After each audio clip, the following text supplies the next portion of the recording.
اور بیک وقت یہ مشروب بھی ہے، دونوں کام اس سے ہوتے ہیں۔ آدمی رجتا بھی ہے، بھوک بھی مٹتی ہے، اور یہ بیک وقت ایک لذیذ مشروب بھی ہے۔ آگے غالباً اسی صورت میں آتا ہے کہ دیکھو میری ذات وہی ہے جو گوبر اور خون کے درمیان، گوبر اور خون کے درمیان سے تمہارے لیے اچھے ذائقے والا، خوشگوار ذائقے والا دودھ نکال کے دیتا ہے، جو گلے سے بالکل آسانی کے ساتھ، سہولت کے ساتھ، مزے کے ساتھ، لذت کے ساتھ اتر جاتا ہے۔ نہ اس میں گوبر کی آمیزش ہے، نہ اس میں خون کی آمیزش ہے، حالانکہ دونوں کے درمیان چلتا ہے، ایک طرف گوبر ایک طرف خون، بیچ میں دودھ، نہ اس کی آمیزش نہ اس کی آمیزش۔ میری ذات وہ ہے، اور اللہ نے خود فرمایا خوشگوار، گلے سے آسانی کے ساتھ اترنے والا۔ یہی وجہ ہے رسول اللہ صلی اللہ علیہ وسلم جب بھی دودھ تناول فرماتے اللہ مزید دے دے، اس میں اضافہ عطا ہو۔ اللہ نے منافع میں اس کی طرف بھی اشارہ کیا، اور بھی جانوروں کے کئی منافع ہیں، بڑے بڑے منافع اللہ نے ذکر کیے، اور بعض جو چھوٹے منافع ہیں ان کی طرف اللہ نے اشارہ کر دیا یہاں پہ۔ اور فرمایا کہ ایک بڑا منافع اس لیے بھی ہے کہ ان میں سے بعض جانوروں کا تم گوشت کھاتے ہو، اور گوشت میں وہ کتنا لذیذ ہوتا ہے، کتنا مزہ ہوتا ہے، اس کا اپنا مزہ ہے۔ پھر انسان کو جہاں اور چیزوں کی ضرورت ہے وہاں گوشت کی بھی ضرورت ہے، اس کے جسم کو طاقت کی ضرورت ہے، اور طاقت گوشت سے پیدا ہوتی ہے۔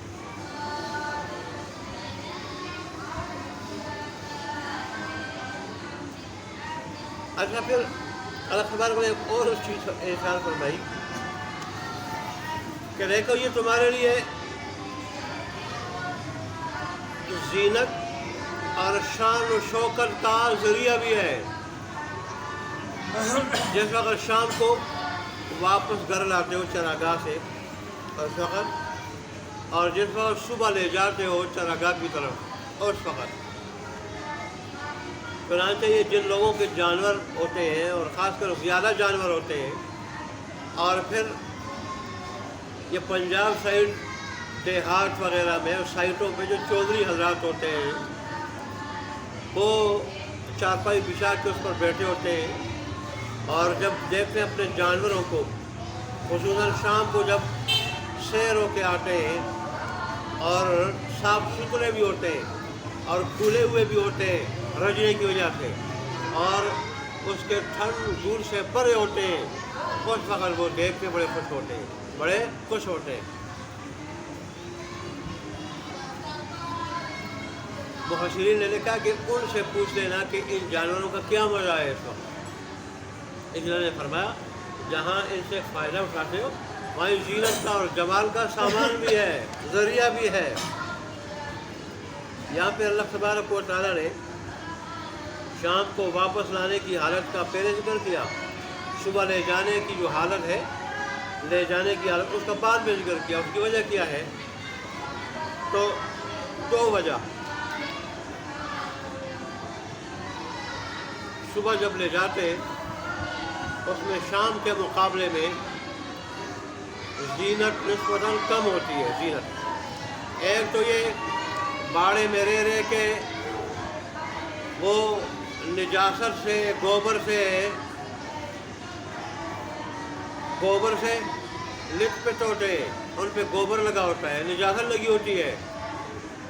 اور دوسرا رات کو باڑے میں رہ کے بھوک کی وجہ سے ان کے پیٹ اندر کو ہوتے ہیں، تو ظاہر پیٹ اندر کو ہو، جانور تھوڑا جو ہے وہ کمزور لگتا ہے، اور اس طرح اگر اس کے جسم پہ کوئی نجاست لگی ہوئی ہو وہ بھی اچھا لگتا نہیں۔ لیکن سارا دن چر کے اور زمین سے اپنے آپ کو رگڑ کے اور کہیں پانی دیکھ کے تو اس میں کود کے اور پھر چر کے شام کو جب آتے ہیں تو ایک نجاست بھی نہیں رہتی، اور ایک وہ جو پیٹ اندر کو گیا ہوتا ہے وہ بھی جو ہے پھول جاتا ہے رجنے کی وجہ سے۔ تو صبح کے مقابلے میں شام کو زینت زیادہ ہوتی ہے، اس لیے اللہ نے شام کا ذکر پہلے کیا اور صبح کا ذکر بعد میں کیا۔ قرآن مجید کی تقدیم و تاخیر اور اسی طرح قرآن مجید کا لفظ وہ نقطے سے خالی نہیں، نقطے سے اور علوم و معارف سے خالی نہیں ہوتے۔ بس اللہ عمل کی توفیق عطا فرمائے۔ پھر اللہ تبارک و تعالیٰ نے ایک اور بڑا فائدہ ذکر فرمایا کہ دیکھو، اپنا بوجھ جب لادتے ہو، بوجھ والا سامان جب لادتے ہو اور اٹھواتے ہو تو انہی جانوروں سے ایک شہر سے دوسرے شہر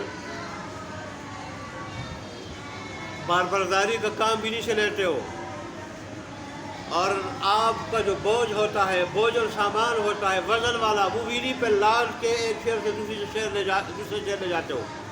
اگر یہ جانور نہ ہوتے، اللہ نہ پیدا کرتا تمہارے واسطے، اور تم خود وہ سامان اٹھا کے ایک شہر سے دوسرے شہر جاتے، تو تم جو ہے نا اس شہر میں پہنچتے مگر اپنی جانوں کو بڑی مشقت میں ڈال کے، اپنی جانوں کو بڑی مشقت میں ڈال، بڑی مشقت کے ساتھ جو ہے نا لے جاتے سامان کو۔ اللہ کا شکر ادا کرو کہ اس اللہ نے تمہیں اس مشقت سے بچا لیا۔ اور پھر خاص کر یہ جو خچر ہوتے ہیں اور گدھے، یہ تو انسان کو اپنے اوپر سوار کرنے کے ساتھ اور بوجھ بھی اور سامان بھی لے جاتے ہیں۔ اس معاملے میں یہ بڑے تکڑے ہوتے ہیں، اس لیے اللہ تبارک و تعالیٰ نے ان کا احسان جتلایا ہے۔